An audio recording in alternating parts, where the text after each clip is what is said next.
¿Cómo era el Imperio Bizantino en Asia Occidental antes de las conquistas islámicas? ¿Qué tanto se había debilitado al llegar el siglo VII?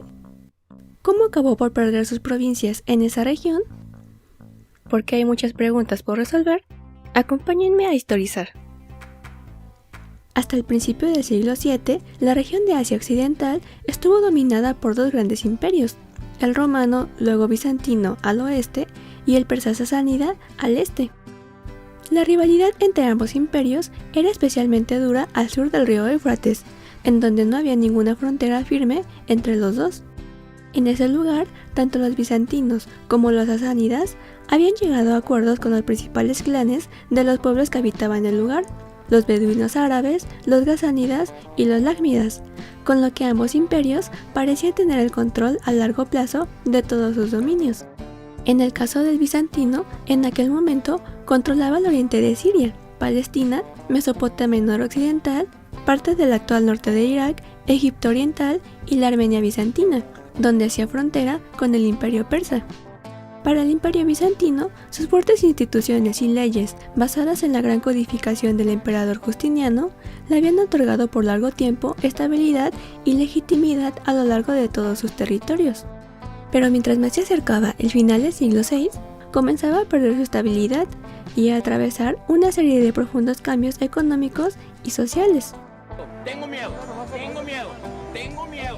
Hasta los siglos IV y V, las provincias orientales del imperio contaban con un gran número de ciudades autónomas que gestionaban sus propios asuntos mediante sus propios consejos y recaudaban por sí mismos los impuestos de las zonas rurales.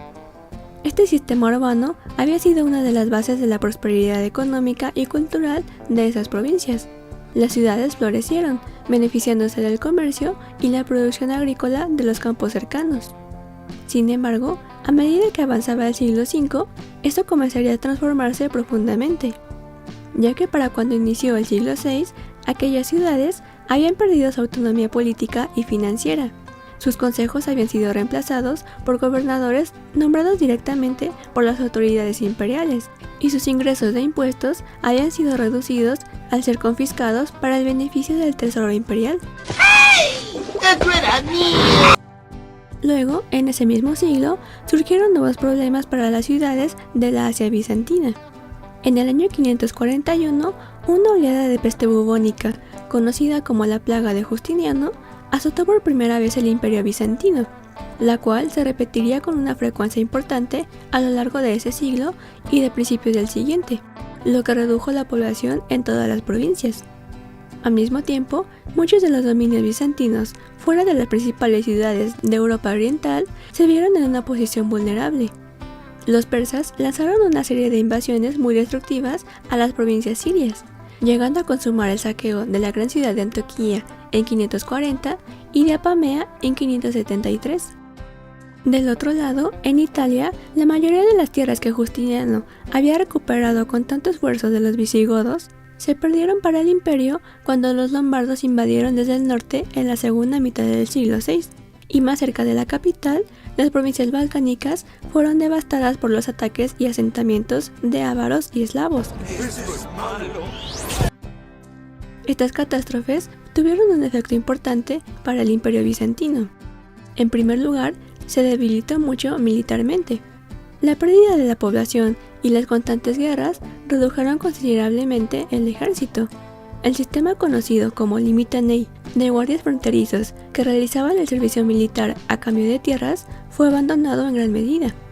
Y para principios del siglo VII, los ejércitos imperiales estaban compuestos cada vez más por gente procedente de los márgenes del imperio, principalmente por armenios y árabes. La pérdida de control militar trajo también consecuencias económicas. El estado de guerra constante afectó las finanzas del imperio, lo que se unió a la situación comercial cada vez más negativa. Hacia finales del siglo VI todavía existía un importante comercio a través del Mediterráneo, sobre todo de cereales procedentes de Egipto y de cerámica, pero las ciudades de las costas sirias y palestinas parecían haber perdido gran parte de su actividad comercial en esos años. ¡Por un demonio, lo que faltaba! Además de estos problemas generales en todo el imperio, Especialmente Siria y Egipto tenían una serie de problemas particulares que los hacían bastante diferentes del resto del imperio. Una de las más importantes era la diferencia religiosa y cultural, que llevó a una división en el culto cristiano establecido ahí, respecto al oficial respaldado por el imperio. Esto se vio exacerbado por el hecho de que las autoridades bizantinas iniciaron la persecución a menudo brutal de la iglesia monofisita, especialmente en Siria, lo que contribuyó a que los habitantes de la provincia sintieran poca simpatía por los bizantinos. Las debilidades y crisis sucesivas del imperio se revelaron aún más en la serie de catástrofes que siguieron a la muerte del emperador Mauricio en el 602. Mauricio había dedicado su reinado al mantenimiento de las fronteras del imperio. Sin embargo, fue ejecutado por el militar rebelde Focas. Focas no solo se mostró incapaz de continuar la labor de su predecesor, sino que su acción le dio al emperador sasánida Khosroes II un motivo para lanzar una gran invasión del imperio bizantino.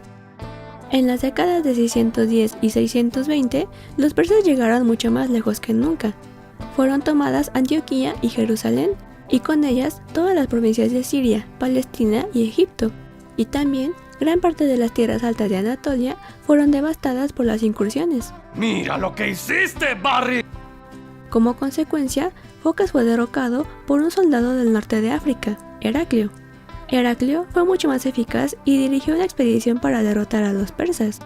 Tras una serie de campañas, destruyó el ejército persa y marchó hacia las tierras del imperio sasánida en Irak. Khosroes II fue depuesto, y en 628 Heraclio entró en la capital sasánida, Ctesifonte, tras lo cual Siria y Egipto fueron restituidas al control bizantino.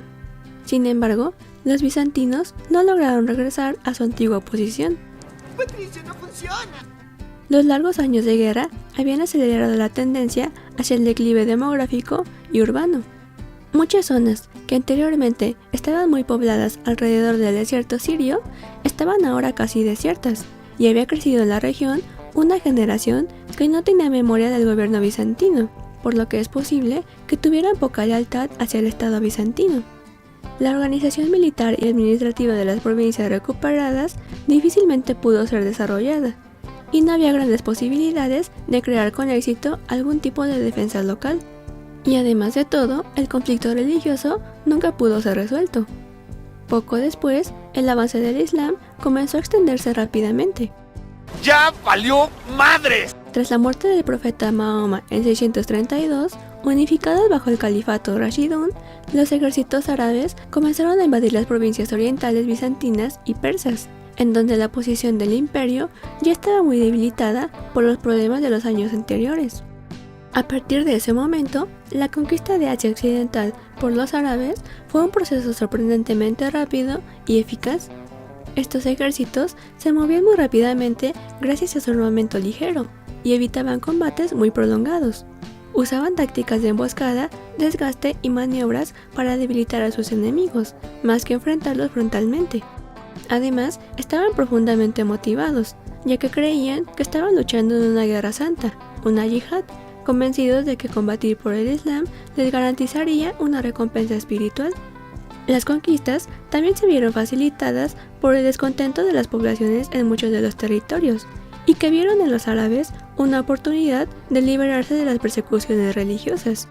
Esto ayudó tanto al avance de los ejércitos musulmanes como al establecimiento de su gobierno una vez conquistados.